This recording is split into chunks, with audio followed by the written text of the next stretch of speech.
Good afternoon, everybody.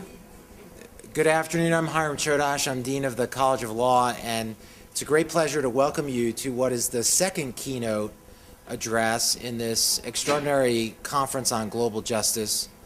I want to thank you all for coming, welcome you all to the law school, and also to congratulate the Tanner Center and Tom Maloney in particular and his talented staff, not only for conceiving and putting on the conference, but especially for having partnered and collaborated throughout the campus. If you look at the organizing committee, if you look at the number of sponsoring institutions, to me, this is what we should be doing at a great university, is picking large, ambitious, capacious topics, getting the world's greatest experts to come to campus and embedding them in our own great worldwide experts here, and spending a couple days going from the great philosophies to the great economics to the great practicalities of localism.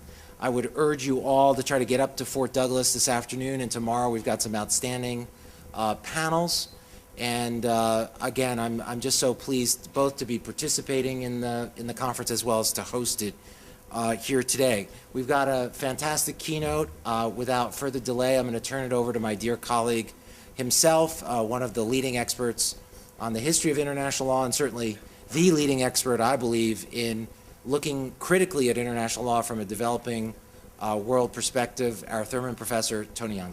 Tony, thank you.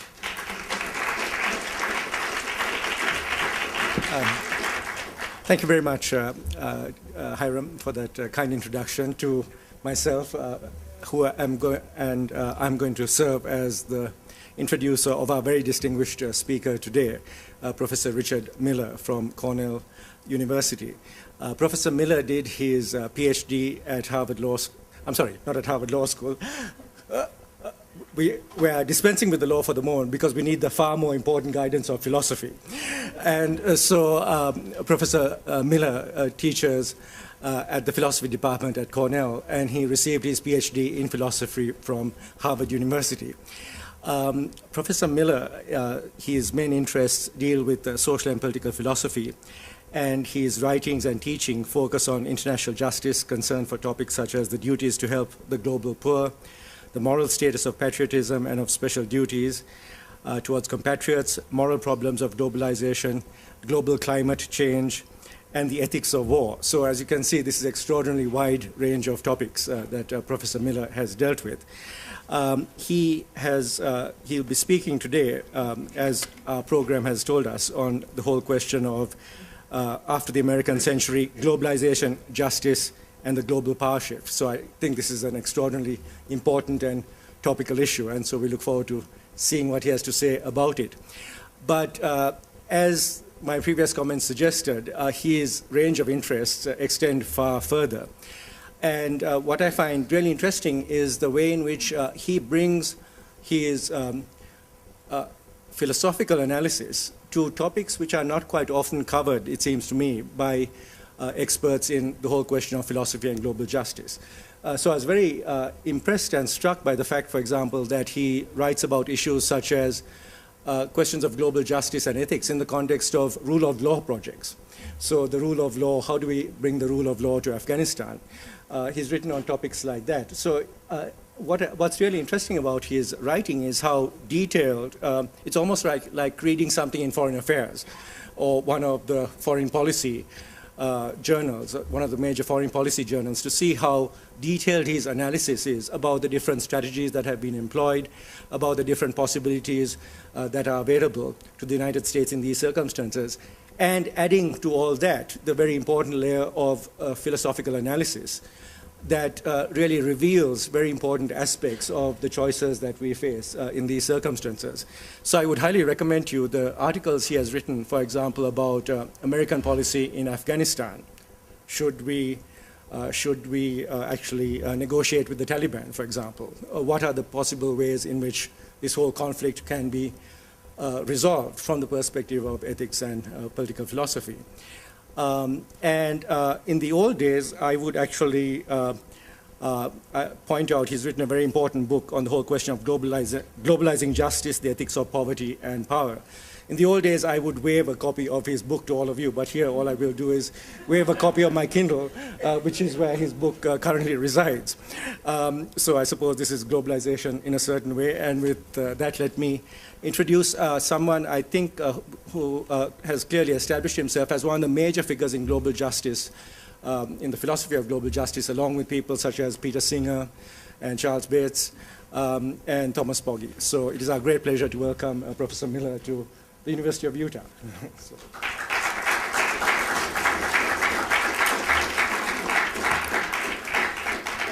Thank you very much for that very generous and thoughtful introduction, and for waving just the kind of thing an author wants to see raised in front of a room. You can do it in any format, and I'll be grateful. And I really do appreciate, Dean Chadash, the generosity of the Law College.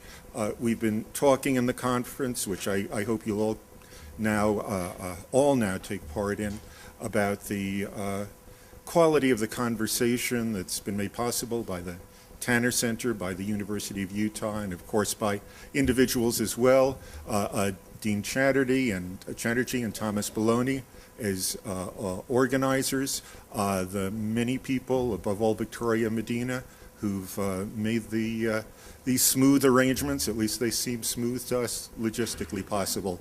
So a good conversation is what I'm joining. Here's my contribution, and I very much look forward to the questions and comments that you will have. It sometimes seems that the only growth field in American publishing is books on America's decline. Their titles run a gamut from Anxious Hope, That Used to Be Us, How America Fell Behind in the World It Invented and How We Can Come Back, Why the West Rules, For Now, to Utmost Resignation, Eclipse, the Post-American World, to Hyperventilation, When China Rules the World in the Jaws of the Dragon. As those last lurid titles announce, the recurrent theme is the most striking aspect of economic globalization, the ascent of China. The onset of an international shift in prosperity and power is a time to reappraise transnational responsibilities. I'll investigate one vital part of this reassessment, asking what policies toward China a citizen of the United States should support or oppose in fulfilling her moral responsibilities. My answer will have two parts. First, I'll argue China's current combination of great economic progress and widespread poverty makes current U.S. demands on China concerning trade, finance, and climate change excessive, but makes the mildness of the U.S. government's actions on human rights appropriate. Second, the grand foreign policy strategy of the United States should accommodate the long-term shift of power toward China, in sharp contrast to the current policymakers' consensus that U.S. preeminence should be preserved as long as possible. In all of these ways, an American citizen has a political duty to promote the graceful decline of American power. At the center of the foreground of any sketch of the end of U.S. preeminence is a comparison of growth rates. Corrected for inflation, annual growth in GDP averaged 10.3% in China from 1980 through 1990, 10.6% from 1990 through 2000, and 10.9% from 2000 through 2009. The U.S. growth figures were respectively 3.5%, 3.6%, and 2%. The current expert consensus is that China's GDP will overtake the U.S. by around 2030. In terms of world trade, China has already caught up with the United States at 1/10 for each of the sum of exports and imports. Still, a strong note of caution is needed. Preeminence in growth is not remotely preeminence in the status quo. U.S. GDP is still about a quarter of gross world product, about the same as in 1980 at the start of China's rise, indeed about the same as in 1970. U.S. GDP is 2.5 times China's among a population that is less than a quarter of China's. Total U.S. military expenditures are currently 6 times China's, 30 times China's per capita. Above all, the persistence of dire poverty accompanies China's economic ascent. The lower of the two international poverty lines monitored by the World Bank is the average of the local lines in the 15 poorest countries. $1.25 a day at 2005 purchasing power parity. Although over 700 million fewer Chinese live below this level now than in 1980, think of what that liberation from poverty means historically.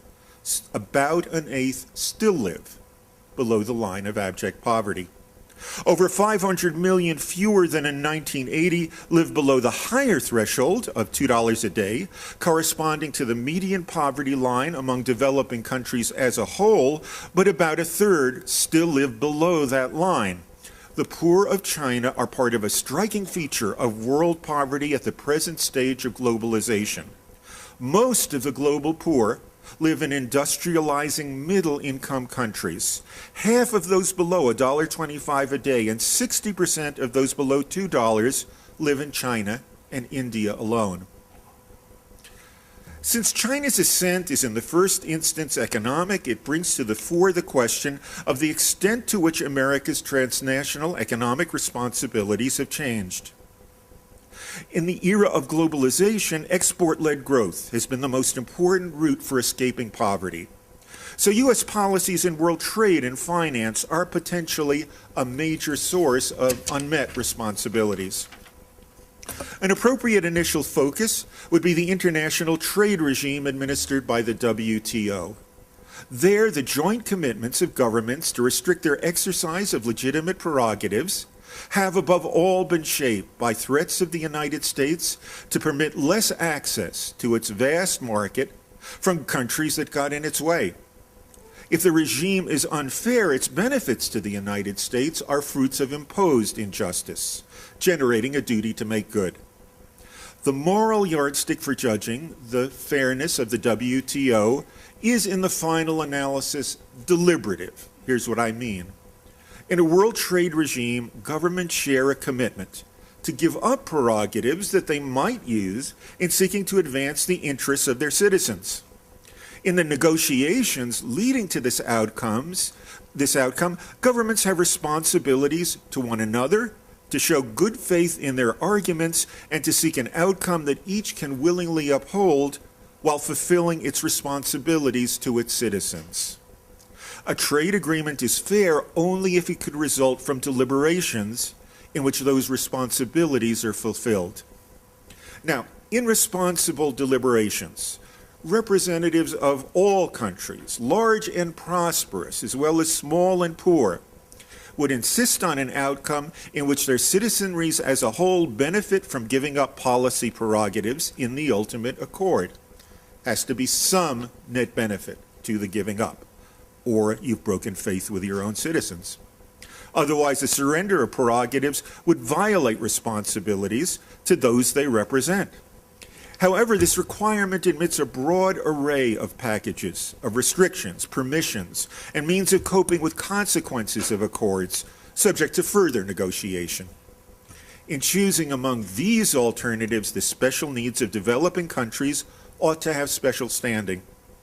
Suppose that a representative of a developing country is confronted by a proposed regime in which suffering among the people she represents is extensive and plausibly foreseen to be substantially greater than in an alternative providing her country with greater trade access to other countries, wider recourse by her government to measures it regards as useful means of overcoming economic burdens, or more resources for alleviating harms of disruption from imposed trade policies. As a responsible representative, she must count this as a serious reason to reject the proposal. To fulfill her responsibility to deliberate in good faith, the representative must also take account of similar concerns to avoid suffering among their people on the part of other representatives, giving them weight in proportion to to the seriousness of the concern. The trade representative of China has to give serious weight to the considerations of suffering of the trade representative from Ghana, and perhaps that means giving them more weight if more suffering will result from a regime that she favors. To assign appropriate weight, one could consult a version of John Rawls's veil of ignorance, the right balance in considerations of extent and depth of poverty, extent of relief and accommodation of desires for prosperity would be achieved in the package all would choose pursuing the material interests of self-respecting people behind a veil of ignorance of where they lived. So far, responsible deliberations would favor something like the bias toward the poor of Andrew Charlton's and Joseph Stiglitz's doomed proposal for reform of the current WTO regime. Abolition of all trade barriers toward developing countries on the part of countries with economies that are larger, as measured by total GDP, and richer as measured by per capita GDP, with no such requirement in the other direction. The realities of the regime are very different. In the World Bank's estimate, low-income countries in 2006 to 2009 face the equivalent of a 19% average tariff barrier in access to the rest of the world. And lower middle-income countries face the equivalent of a 14% barrier, 9% in the case of China, while high-income countries face the equivalent of 8%, 10% in the case of the United States. So in tariff equivalent, the barrier faced by China was about the same as the barrier faced by the United States, although the issue for China is escape from stultifying poverty, as it isn't for the United States. In addition, the current regime bans or restricts policies from which all successful industrializers have chosen components of their path to growth: protection of infant industries, subsidies encouraging exports, subsidies encouraging investment and complementarity in spheres that seem especially promising for growth, and unpaid adoption of more advanced technology. In contrast, the tumultuous path to growth to which countries have been pressed, increased policy-induced trade openness, has on average contributed nothing to growth in developing countries, according to Rodriguez and Roderick's extensive and influential study. Despite the moral force of these arguments, a modification of the WTO Accords that gives developing countries substantially increased access to developed countries' markets without reciprocation is a political non-starter in the United States. What could be more different, for example, from the tenor of President Obama's State of the Union address? Fortunately, rather than chasing after politically impossible remedies to trade injustice, a U.S. citizen can defend a current channel of access as an addition to the WTO Accords that makes the total trade and finance regime fairer. The current remedy is the Chinese government's interventions to keep the exchange rate of the renminbi, the Chinese currency, low, subject to gradual appreciation as economic policy increases reliance on the domestic market. Such policies benefit many millions of poor people. Sidestepping WTO bans on subsidies for specific exports, they sustain what is in effect a general subsidy on exports as part of the policy repertoire for escape from poverty through development. Now I'd like to talk a bit about global warming.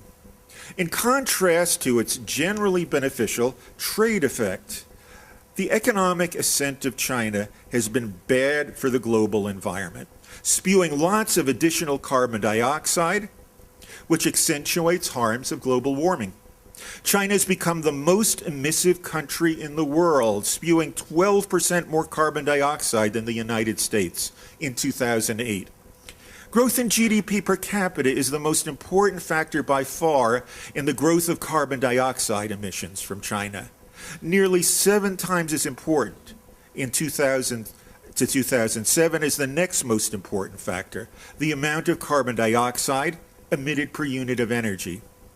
In arguments about what to do in response to the greenhouse challenge, complaints about inadequate self-control of China and other rising economies have been the leitmotif of U.S. excuses for not doing more. Not just in the administration of George W. Bush, the president the climate movement loves to hate, but in the administration the climate movement welcomed. Todd Stern, President Obama's special envoy for climate change, attributed the failure of the 2009 Copenhagen conference to a small but vocal contingent led by China, whose premise was that China should be treated the same as Chad. Since conflicts over the division of burdens in meeting the greenhouse challenge are the central source of international excuses for the current stall, there's a pressing need for insight into fair terms for cooperation that take account of everyone's contribution to climate dangers. Again, that hard fact of economic globalization, the persistence of poverty in successful globalizers, plays a fundamental role. Fairness in meeting the greenhouse challenge, and fairness in a trade regime, and I would argue, fair political choice in general, have a common core: impartial acceptability that can be modeled in choice behind a veil of ignorance. However, the different subject matters make different burdens, benefits, and interests relevant. Rather than requiring a package of commitments to relieve greenhouse dangers that permits each citizenry as a whole, that benefits each citizenry as a whole, remember I said that was the appropriate requirement for joint commitments to reduce trade barriers, we ought less permissively to require either net benefit or, in the case of serious emitters, the absence of serious loss. After all, the task is containment of harmful side effects, and those whose conduct poses a substantial risk of contributing to grave harm to others ought to be willing to make some sacrifices, to exercise due caution. Within the vast array of policy packages admitted by this filter, the precept of fairness is support a set of policies for coping with greenhouse gas-based climate change that produces an impartially acceptable set of burdens.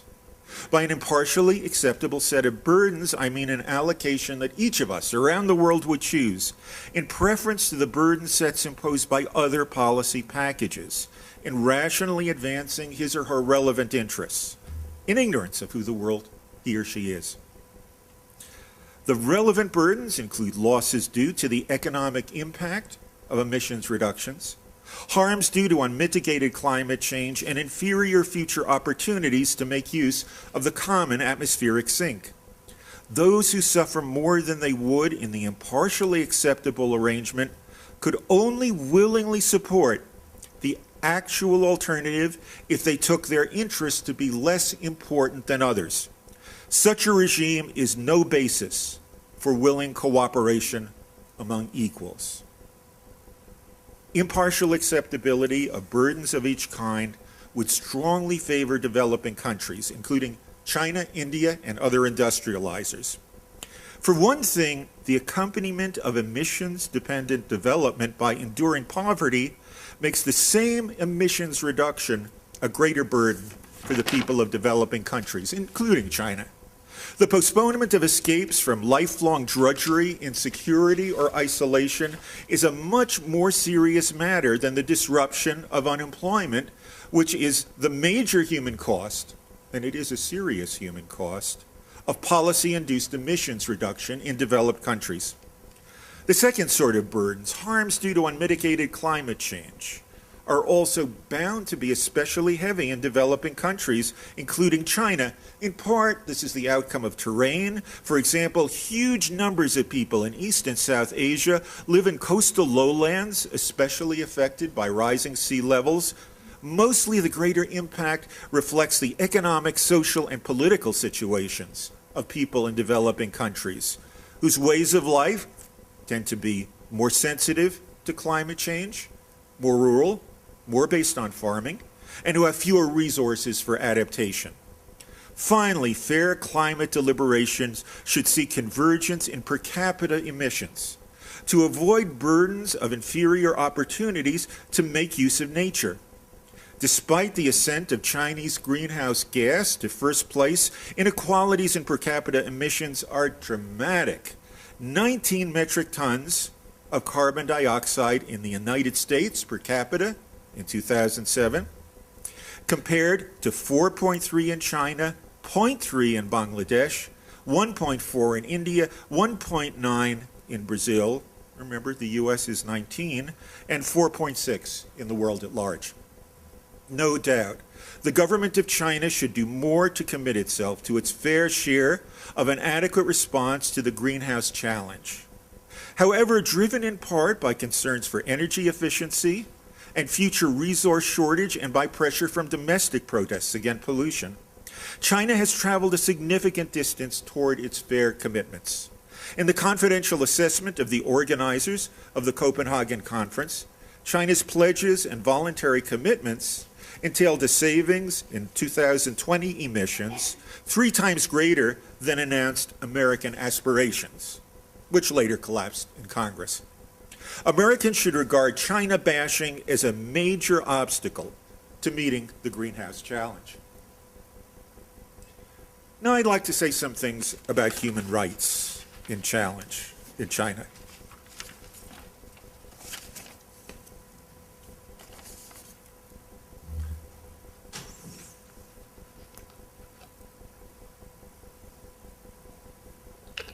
In addition to taking account of harmful side effects of China's growth, the choice of what U.S. policies to support or oppose in the current era of transition must take account of the human rights abuses that have accompanied China's ascent.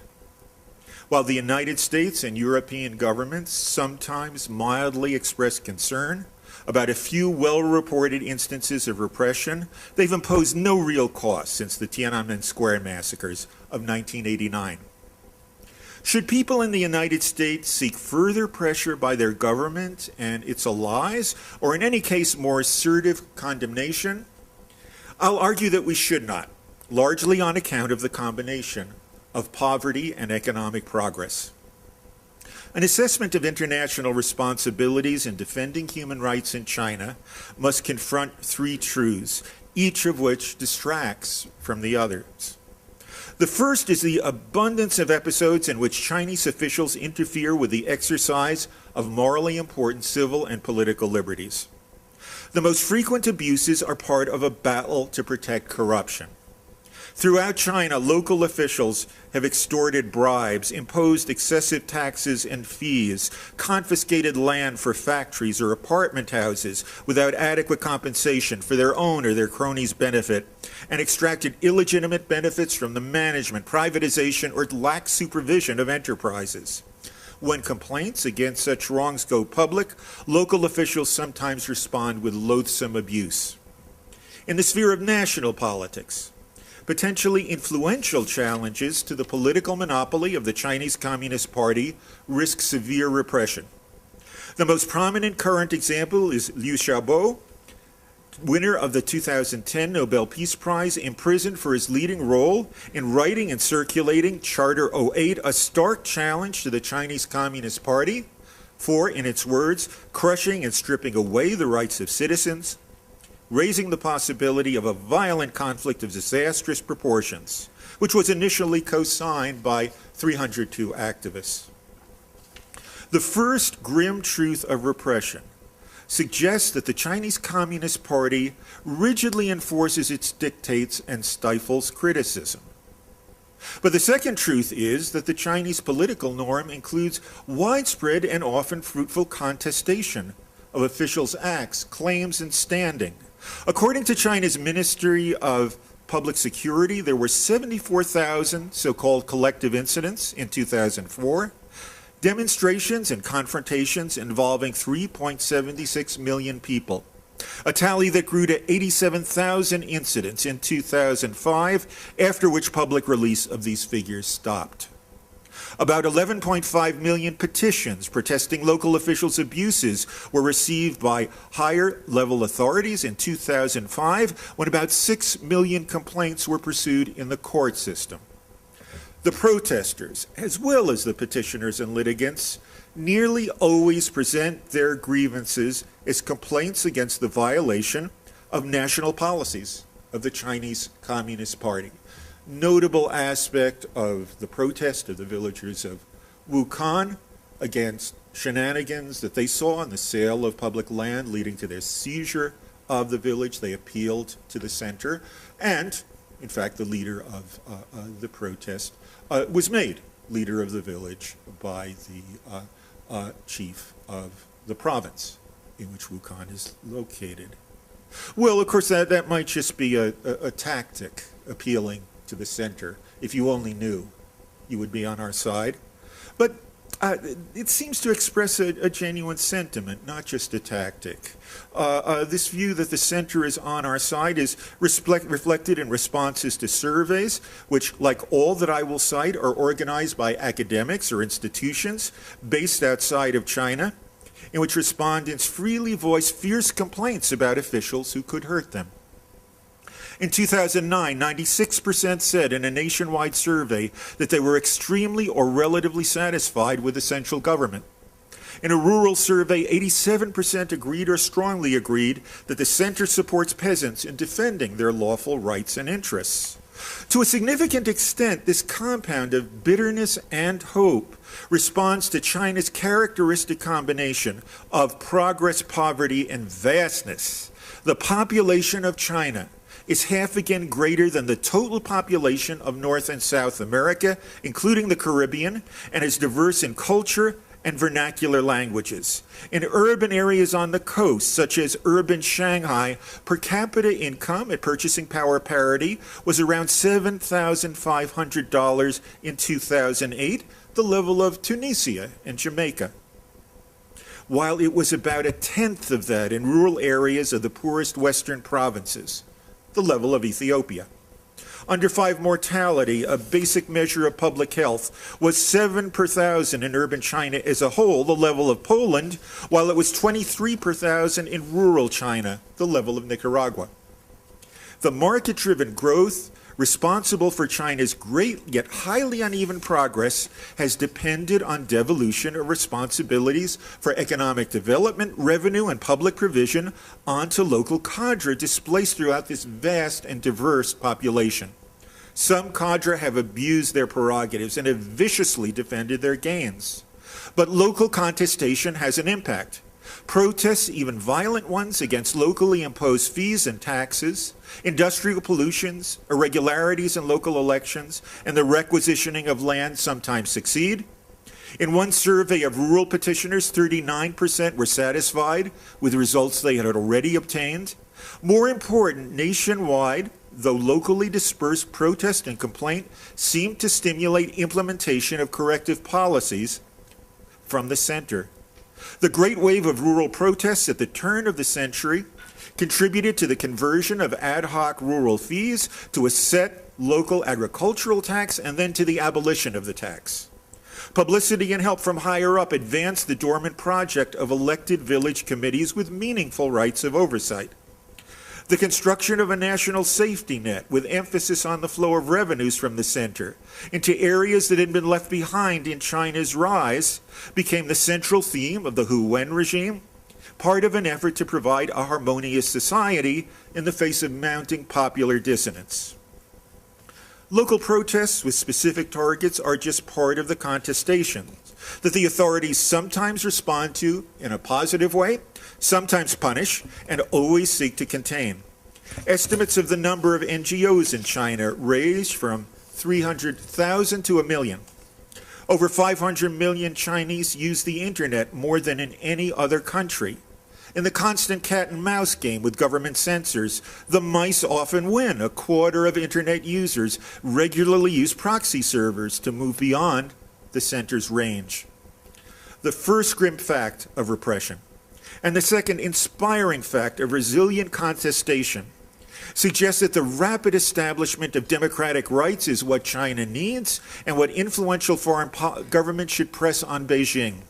But a third consideration points in the other direction. The Chinese Communist Party's central moral foundation for maintaining its political monopoly and restricting civil and political liberties to this end is not clearly wrong. The government defends restrictions of dissent and association as postponing the full realization of human rights in order to strike an appropriate balance now between rights to political freedom and the right to freedom from severe poverty. That the reduction of severe poverty can properly take priority if it conflicts with civil and political rights that should otherwise be upheld is, I think, plausible. What makes human rights valuable is above all their role in advancing people's autonomy, their capacity to shape their own lives according to the goals, projects, and relationships with which they identify. Stultifying drudgery, or a constant search for means to support oneself and one's dependents, interfere with this goal. The more controversial premise of the CCP's central argument is that restrictions on political expression, association, and democratic rights in China reduce severe poverty by stabilizing and strengthening governance. This premise seemed worth taking seriously when the argument was advanced in a white paper on human rights in China in 1991, and it does not seem foolish today. China's growth has depended on stability in the face of rapid economic and social change, and on agile political management of the times and places and modes of greater openness to capitalist competition. The political challenges are still severe. Reduction of stark inequality and the demanding task of constructing a safety net, while deconstructing state-owned enterprises, still producing about a third of GDP, with about a third of the urban labor force, require constant containment and accommodation of competing interests. While human needs and development priorities entail greater state support for health care and pensions, macroeconomic stability, as important as ever for China's growth, is politically hard to sustain in the face of underlying legitimate demands. Who is right about the consequences of either staying in the Chinese Communist Party's path in governance or quickly implementing the demands for multi-party electoral democracy and the separation of powers of Charter 08? The uncertainty of the answer gives a decisive role to certain aspects of Chinese politics that make increased foreign pressure irresponsible. First, when the impact of a change in the course of government is uncertain and might be quite harmful, pressure for change from outside ought to be responsive to the will of those whose morally serious interests are in jeopardy. After all, pressure to change course that opposes the reasonable desires of those who must live with the consequences undermines the very value of autonomy that makes human rights important.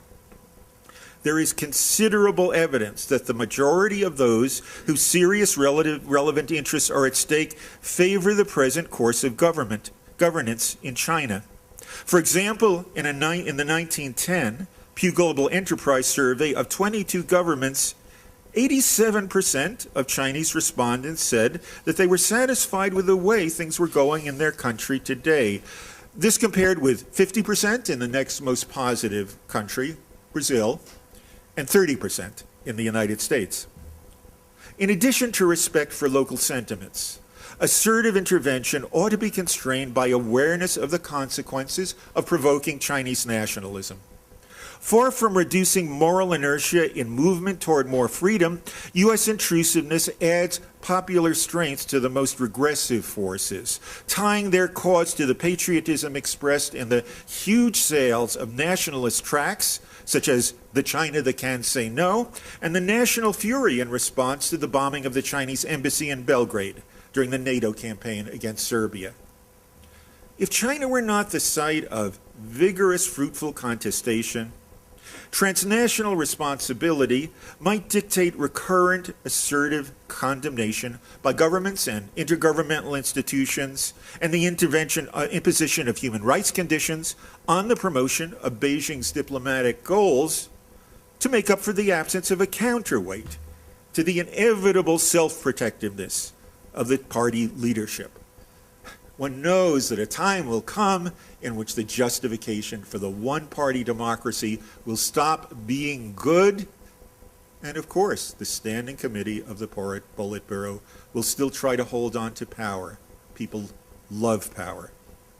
But because of the actual state of contestation, Combined with the state of Chinese opinion and uncertainty concerning the proper course of human rights in China, this strengthening of pressure from foreign governments and multi-governmental institutions would be self-righteous irresponsibility. I've put Tibet and Xinjiang to one side, and it really is important and it really is different.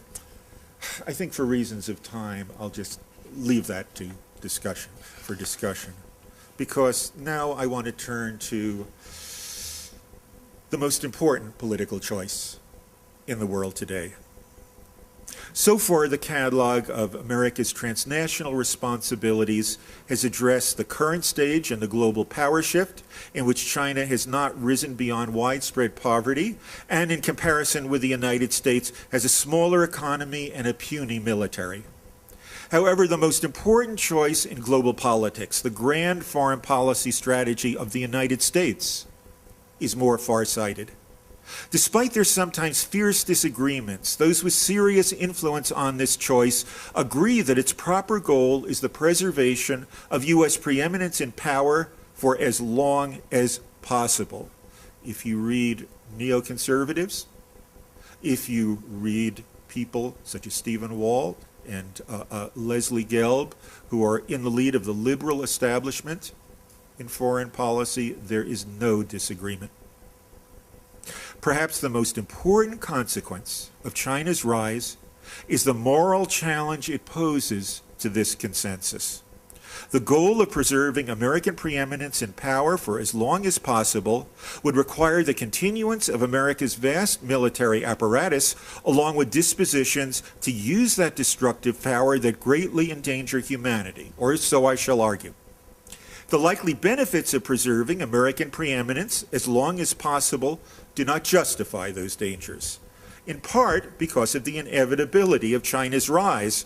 So morally responsible political choice requires support for a strategy of graceful decline.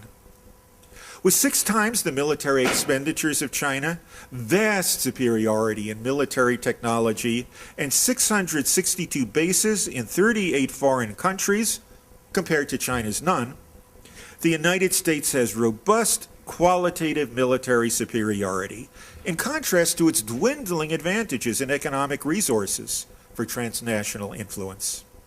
These military advantages would be of little use if China only competed with the United States through transactions on world markets.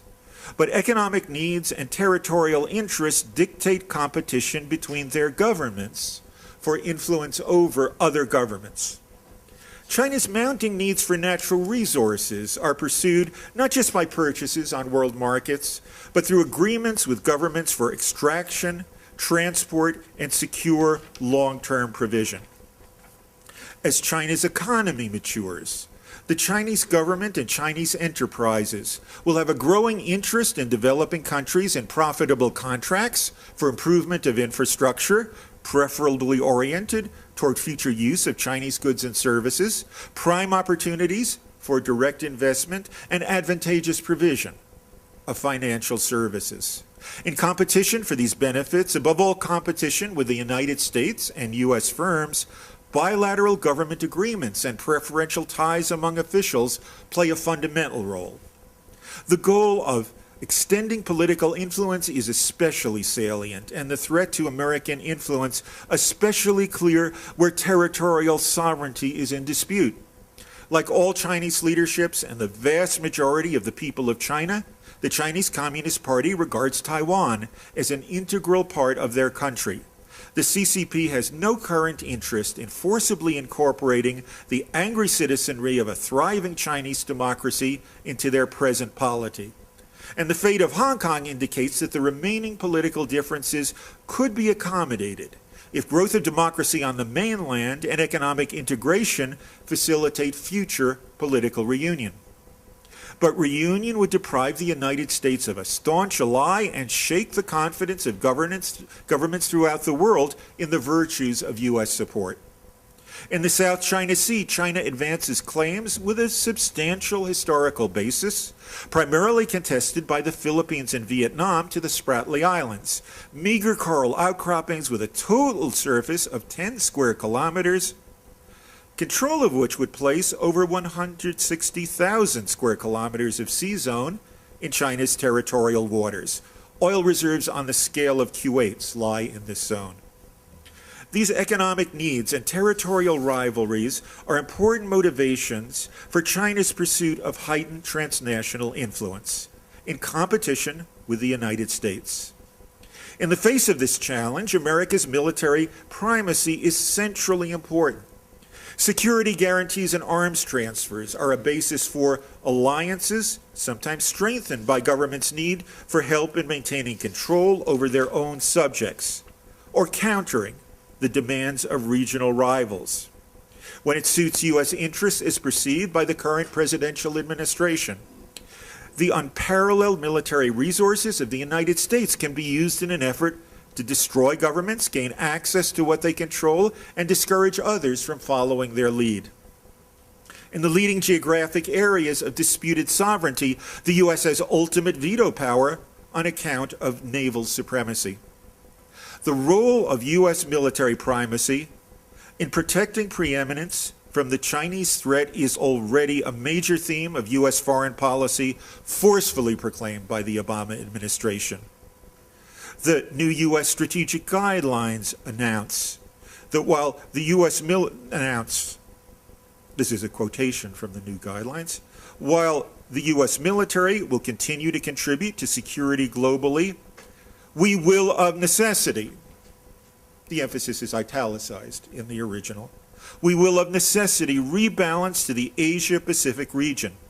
The subsequent specification of primary missions includes project power despite anti-access, area denial challenges, and in describing this mission, explicitly notes that China poses a challenge that must be met. Using military power to maintain strong alliances where China seeks to expand its influence, exercising a naval veto in territorial disputes, and encouraging countries that are held, protected, or sustained by U.S. military power to reject agreements sought by China are rational means of continuing the primacy of U.S. power for as long as possible in the face of China's rise.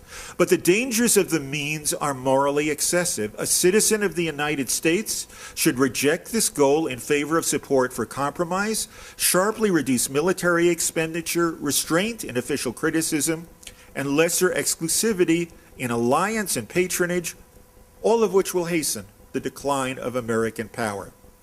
First, there are the human costs to people in the United States of the enormous diversion of resources to the apparatus of destructive power.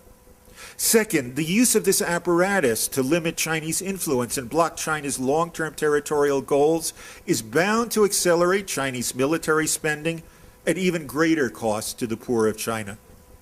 Most important of all are the dangers of violent conflict.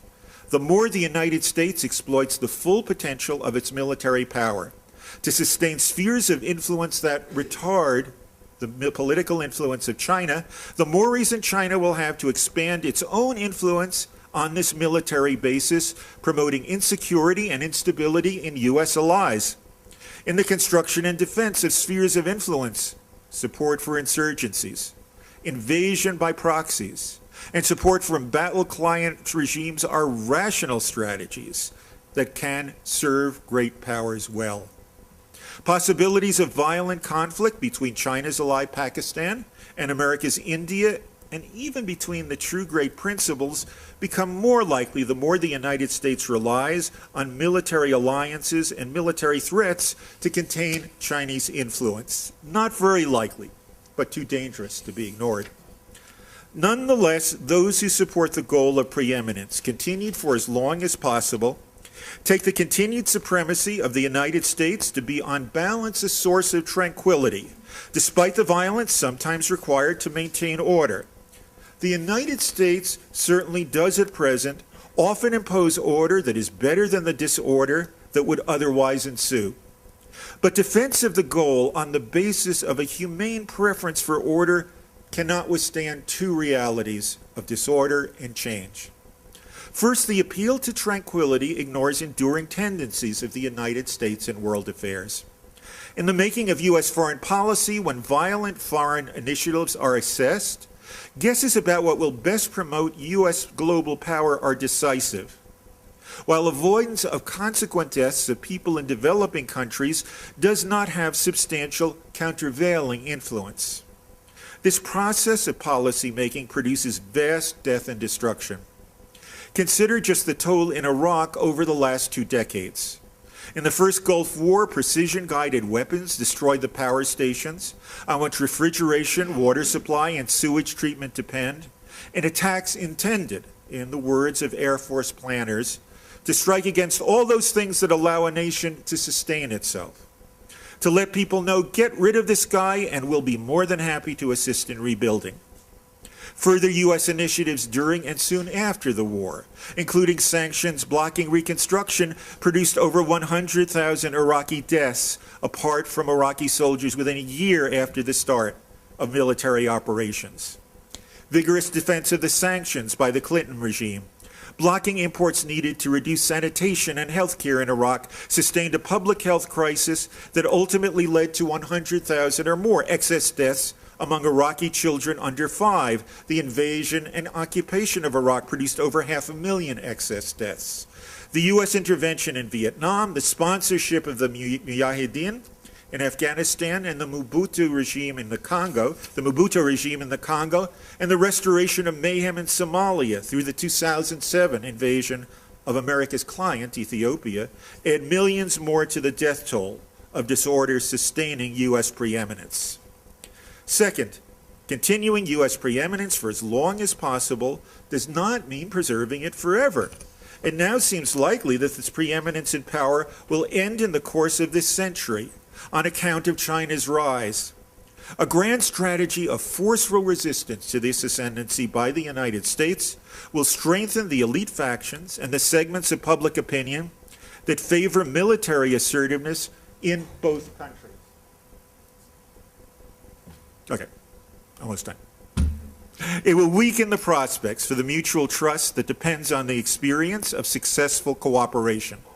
So when the final transition to China's eminence in power comes, it is more apt to be violent, less apt to be implemented in cooperative institutions that are the sites of compromise, persuasion, and mutual advancement. Of course, no U.S. president will ever be elected on a platform of graceful decline in American power.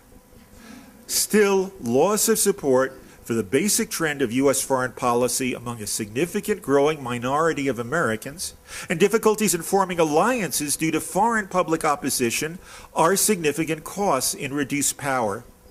By providing strategic reasons for retreat and compromise, moral opposition outside the corridors of power can make a difference. Perhaps this moral advocacy of graceful decline will help to achieve 2 firsts in world history. One is the first occasion on which a serious challenge to the preeminence of one power or concert of powers by an ascendant power will have avoided great bloodshed without reliance on close historical and cultural ties, such as those that bound the United States and Great Britain.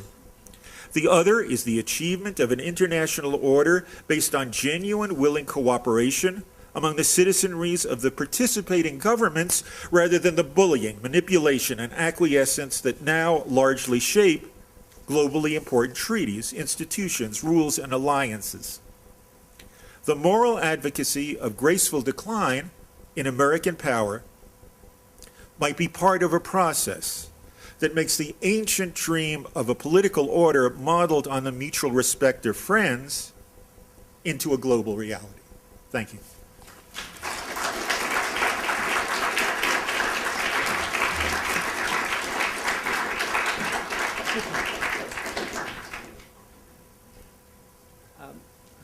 Thanks very much, Professor Miller, for that extraordinarily wide-ranging set of ideas and a very controversial set of ideas, which is precisely what this conference tries to stimulate. And you have left us with a great deal to discuss.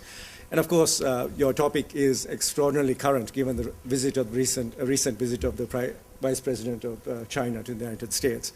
And it's wonderful to have a situation where we can sort of combine WTO negotiations as seen from the perspective of John Rawls and to think about U.S. foreign policy in a much broader context, and yet think of that foreign policy in terms of the implications that such foreign policy has for each of us, all of us who live here, and how we should consider these issues.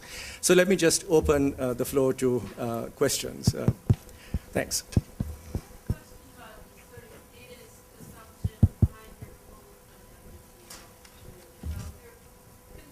Global poverty, you might, so if you're concerned about global poverty, you might think that if you just allow developing countries to choose the policies they want with respect to trade, they're going to harm other poor groups sometimes. So, you know, if you have barriers to protect your markets when food prices go up, but you're an food exporting country, that raises the prices for other poor countries to buy food, for instance.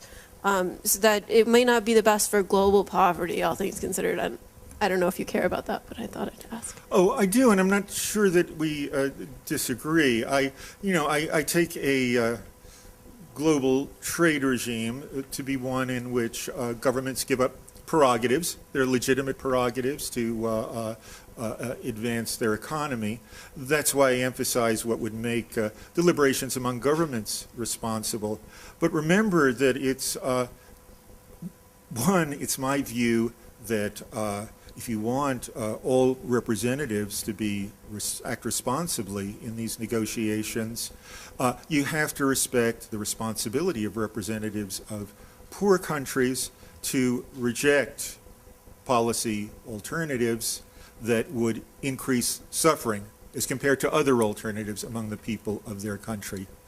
Also, there's an obligation to bargain in good faith, which is general. And that obligation says that a reason that you advance can't just be good for you and your people. It has to be good for other people and good in the degree to which it holds.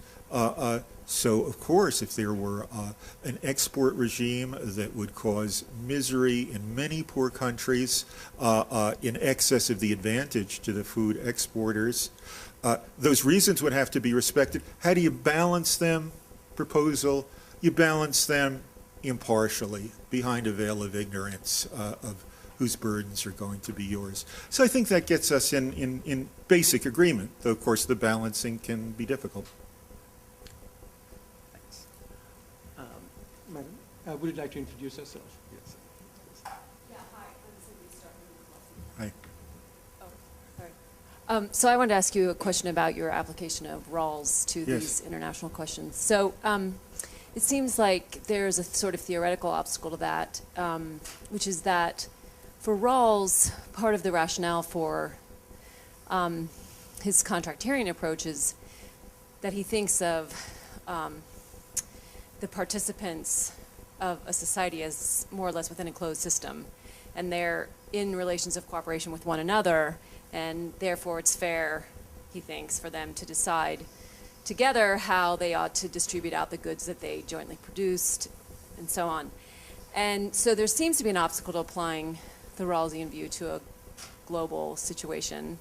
And I wondered if you thought that either that aspect of the Rawlsian apparatus just isn't that important, or whether you think that at this point, with the level of globalization that we have, that we ought to think of the entire globe as one system of social cooperation, or maybe you have some other alternative. Yes, well, making sense of Rawls's legacy is still a very live, very important project. I entirely agree. I do think that the material that Professor Stark was alluding to in Rawls's great book, A Theory of Justice, on seeing society as a closed system, right, he's quite clear that this is just a simplifying assumption, because domestic justice is very, very hard to figure out. So let's first figure it out. What happens if you accept the fact that there's a lot of interaction across borders? Well, some people say right away you have to generalize Rawls's original position, his veil of ignorance procedure, and his principles. I certainly don't think you have to generalize his principles, because I think they wouldn't be chosen in a global veil of ignorance of individuals. And that's because people have fundamental interests in association, in reciprocity, in trying to get ahead self-reliantly with a preference for the help from others with whom they reciprocate. People have fundamental interests which, looking to the world at large, are going to mean that they're not going to favor a situation in which, say, the United States would contribute to making a middle-income country even more prosperous, even if no one was living in dire poverty. I do think that if you were to globalize with the right fundamental interests, you would want there to be a commitment to relieve dire poverty, because that interferes with the autonomy that ought to be a fundamental interest and is Rawls's interest. Not the same as reducing inequality, it would be there. Should one extend the original position worldwide to everything? I'm doubtful of that. I think that people have an obligation of humanitarian assistance to help people in general, but nothing more. It seems to me that what pushes then to some limited uses of the original position is specific interactions into which they enter. I mentioned some good ones, like trade regimes and climate change regimes. Also, if there are bad interactions, there are duties to make good. But in those limited cooperative interactions, where people have to give up prerogatives that are rightly theirs, yeah, you apply the veil of ignorance procedure, but in a limited way. So I think what I've done is I've described a variety of options for movement beyond the assumption for the sake of argument. I think the first kind is sympathetic to Rawls's actual move, but one or the other is right. Thanks.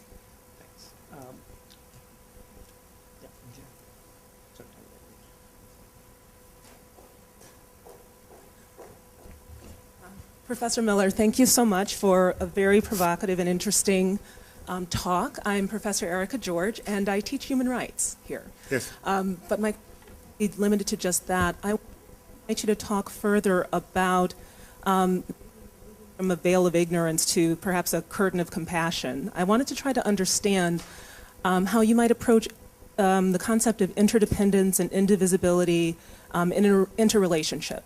So in your human rights portion of the talk, you spoke about imagining a China that would first focus on economic needs, socioeconomic rights, and then later move to thinking about political and civil rights. And there's a growing understanding in the human rights arena that really that might be a bit of a false dichotomy, that perhaps you require both sets of rights, that they're indivisible, that they're interdependent, and they're fundamentally required, perhaps in equal measure, maybe we can rank them. But I'm thinking of Amartya Sen's work on famine and how freedom of expression and organization allows you to early identify the kinds of crises that are humanitarian and impact people in deep poverty. So is there a philosophy of interdependence? You mentioned in response, you said association and reciprocity. Perhaps that's a place for it. And the second part is the graceful decline of the hegemonic power of the United States. Might it be the case that we ultimately become so interdependent and intertwined with China that if we go down, they come with us? Might there be some way, are we too big to fail in a way in our relationship with them? So could we envision something different than gracefully declining than maybe mutual assent? And keeping this connection of conversation around human rights. In fairness, I think you limited it to governments, but there's a vast global human rights movement that's non-governmental, that's committed to helping dissidents in China. So. Yes, and I certainly didn't mean to exclude. They're playing an important role, especially in providing resources for sources of contestation in China, who need resources and who need their morale to be confirmed by international support. Let me first talk about human rights, and then the thought that in genuine interdependence might avoid the disasters of conflict that worry me. Look, as far as human rights are concerned, as far as the target is concerned, I think these questions, the question of whether to extend Rawls's way of reasoning, his social contract way of reasoning, for those of you who haven't read Rawls worldwide, really is neither here nor there, because I agree with you about the importance of compassion. I think that we all ought to be sufficiently concerned with neediness worldwide, that we do things, we have a disposition to do things to help the needy that don't significantly worsen our lives. Otherwise, we just don't show respect for the moral equality of people around the world. So I think the question is the target, and is the investment of energy, prestige, imposition of conditions on diplomatic relationships that wouldn't have any great cost for the United States, properly invested in condemnation of, in the attempt to limit the restrictions on civil and political liberties in China. There, I think, and I think Amartya Sen would not disagree, that the famine argument doesn't show that there's no need to make concession in the sphere of civil and political liberties in the interests of subsistence rights. It's true that without any freedom of the press, without any listening to the complaints of those farther down, you can get utterly disastrous famines, and the famine under Mao is a prime example. The responsiveness that exists in China today is responsiveness enough. On the other hand, Sen never said that India-style freedom of the press would guarantee against malnutrition, would guarantee against the slower death of widespread destitution. And in fact, although China in 1980 was worse off than India, now a third of the people of China live below $2 a day, 3/4 of the people of India live below $2 a day. And that's a level of suffering, and it gets worse in India and rarely gets worse in China, that leads to a lot of death, a lot of deprivation of autonomy.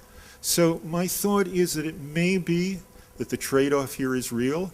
It may be that a quick elimination of the political monopoly of the Chinese Communist Party and the restrictions that go with it is not in the interests of the people of China.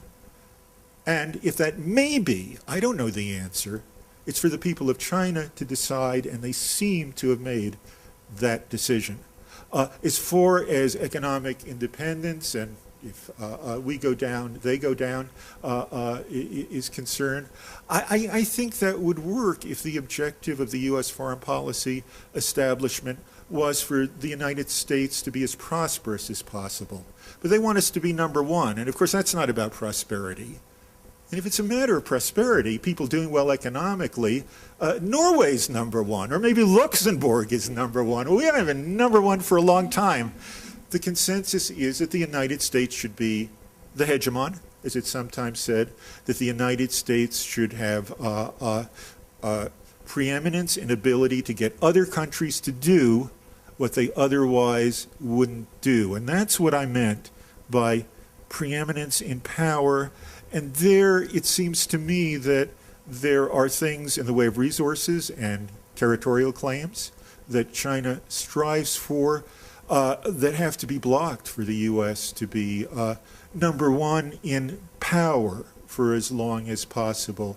So that has to be given up. But I agree that giving that up doesn't necessarily mean giving up U.S. prosperity. If it meant giving up a little bit of U.S. prosperity, I think it would be worth it, but I haven't made the argument that it does.